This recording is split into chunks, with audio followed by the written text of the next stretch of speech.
PM Modi की UAE दौरे का आज अंतिम दिन। मस्दर में पीएम मोदी ने उद्योगपतियों से मुलाकात की, कहा 21वीं सदी है एशिया की सदी। डॉन दाऊद इब्राहिम पर दिख सकता है मोदी का कड़ा रुख। दाऊद पर शिकंजा कसने के लिए यूएई सरकार से करेंगे संपत्ति जब्त करने की मांग। पीएम के दौरे के पहले दिन यूएई ने दिया भारतीयों को तोहफा। अबू धाबी में मंदिर बनाने के लिए मिलेगी जमीन। पीएम ने किया शुक्रिया। सीजफायर वायलेशन पर पाक उच्चायुक्त अब्दुल बासित का बेतुका बयान, कहा भारत की ओर से तोड़ा गया 70 बार सीजफायर। यूपी में विधानसभा घेरने गई कांग्रेस कार्यकर्ता पर पुलिस ने बरसाई लाठियां। कांग्रेस नेता राज बब्बर भी हुए घायल। कई कार्यकर्ताओं को आई गंभीर चोट। नमस्कार, आप देख रहे हैं एक्सप्रेस न्यूज लाइव। मैं हूं मृदुल शर्मा। और प्रधानमंत्री नरेंद्र मोदी अपने 2 दिवसीय दौरे पर यूएई पहुंचे। पीएम मोदी के दौरे का आज दूसरा दिन है और दौरे के दूसरे दिन नरेंद्र मोदी यूएई के मस्दर सिटी पहुंचे, जहां उन्होंने इलेक्ट्रॉनिक कार का सफर किया उसमें। और इसके बाद पीएम मोदी आज शाम तक दुबई पहुंचेंगे, जहां वो क्रिकेट स्टेडियम में रात 9 बजे करीब 30,000 भारतीयों को संबोधित करेंगे।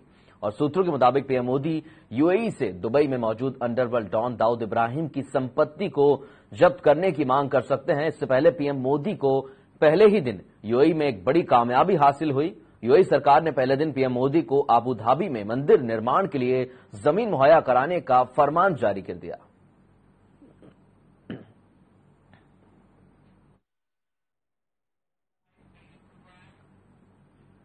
और यूएई के 2 दिन के दौरे पर पहुंचे प्रधानमंत्री मोदी ने सोमवार सुबह मस्दर सिटी में उद्योगपतियों से बात की। मुलाकात के दौरान पीएम ने कहा कि 21वीं सदी एशिया की सदी और भारत और यूएई से जुड़ने के सारे सपने पूरे होंगे। साथ ही पीएम ने उद्योगपतियों को उनकी सारी समस्याएं सुलझाने का भरोसा दिलाया। और इस दौरान मोदी ने कहा कि कुछ कठिनाइयां उन्हें विरासत में मिली हैं, और लेकिन वो इनसे डरने वाले नहीं हैं और ना ही इनसे भागने वाले हैं। उद्योगपतियों से मुलाकात के दौरान पीएम मोदी ने कहा कि सस्ते घर भारत के लिए बहुत महत्वपूर्ण है।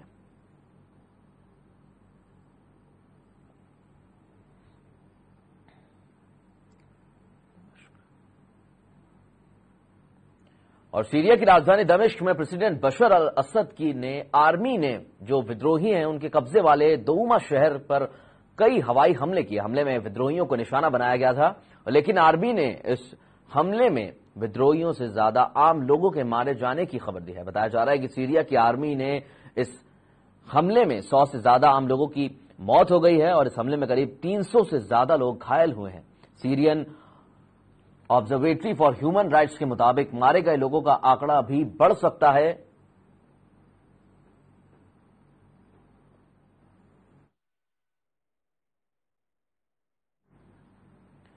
और पाकिस्तान लगातार सीज फायर का उल्लंघन कर रहा है। पाक की तरफ से हो रही फायरिंग में अब तक 15 से ज्यादा लोगों की मौत हो चुकी है, जबकि कई लोग इस फायरिंग में घायल भी हुए हैं।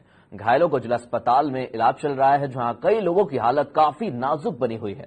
वहीं घायलों का हालचाल जानने के लिए कांग्रेस नेता गुलाम नबी आजाद अस्पताल पहुंचे।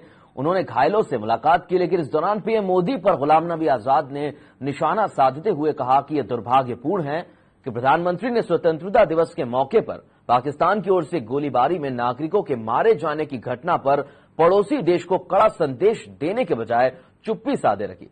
आजाद ने कहा कि बीजेपी के निर्वाचन मंडल के अध्यक्ष के तौर पर मोदी पाकिस्तान को 56 इंच का सीना दिखा रहे थे, लेकिन अब देश को 6 इंच का सीना भी दिखाने में असफल रहे हैं।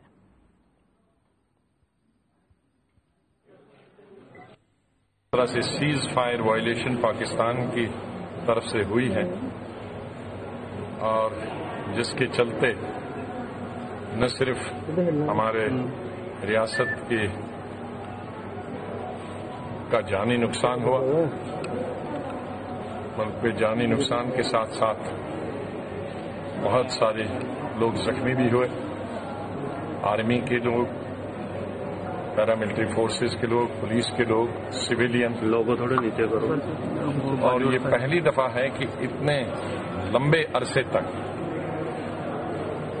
ये फायरिंग पाकिस्तान की तरफ से चल रही है। जहां तक हमारी और सीबीएसई ने मेडिकल और डेंटल कोर्स के लिए आने वाले all India pre medical test का रिजल्ट घोषित कर दिया है और हरियाणा के विपुल ने एमपी एआईपीएमटी में टॉप किया है और दूसरे स्थान पर राजस्थान की खुशी तिवारी और तीसरे स्थान पर मध्य प्रदेश के भोपाल से वरद पुरतामेकर हैं और एआईपीएमटी में 32,800 छात्र और 62 इसमें से जो लड़के हैं और 32,073 लड़कियां पास हुई। 3 मई को एआईपीएमटी की परीक्षा में गड़बड़ी और पेपर लीक होने के कारण सुप्रीम कोर्ट ने 15 जून को दोबारा इस एग्जाम को करवाने के आदेश दिए थे। इसके बाद सीबीएसई ने 25 जुलाई को परीक्षा दोबारा करवाई थी। देश भर के 50 शहरों में 1065 सेंटरों पर यह परीक्षा आयोजित की गई और इसके लिए 6,32,625 स्टूडेंट्स ने रजिस्ट्रेशन कराए थे।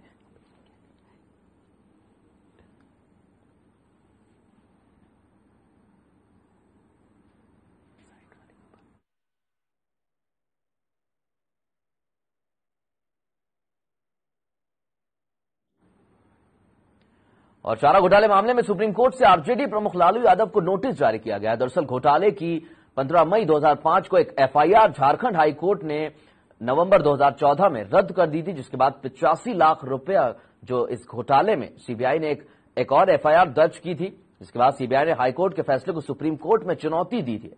साथ ही कोर्ट ने इस मामले में 4 हफ्तों में जवाब भी मांगा है।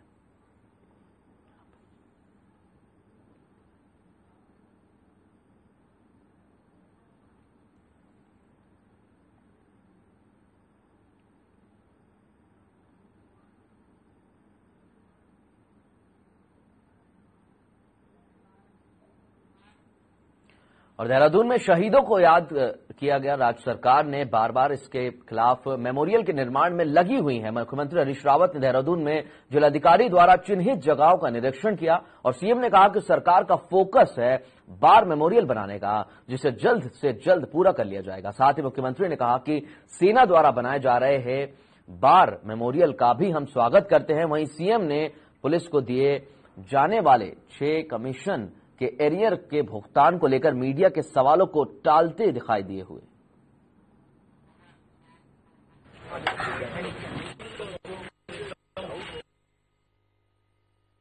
मैंने उस दिन शहीद दिवस में कहा था और जनरल नेगी जी की अध्यक्षता में हमने एक कमेटी भी प्रपोज की थी कि भाई ये लोग देखेंगे जमीन को करके। आज जिलाधिकारी ने 2 जमीन के टुकड़े दिखाए हैं।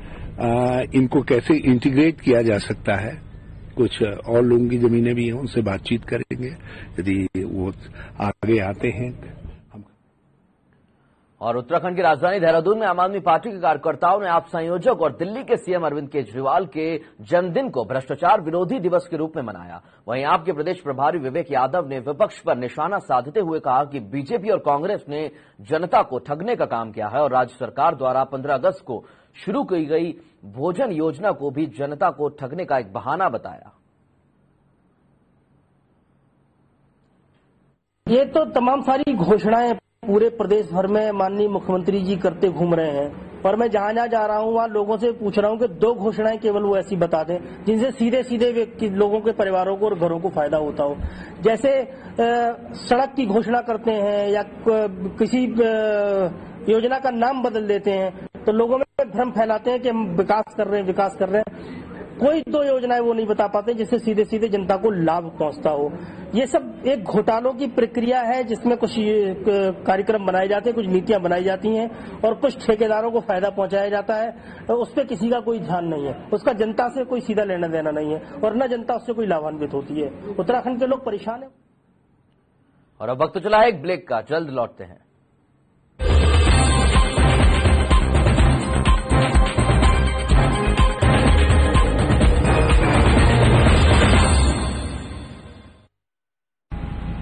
दुख है कि इस गरीब की लड़ाई लड़ने वाला कोई बचा नहीं।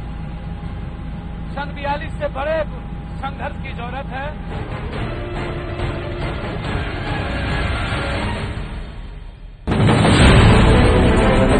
राजनीति के हुक्मरानों की नींद तोड़ते हैं हम।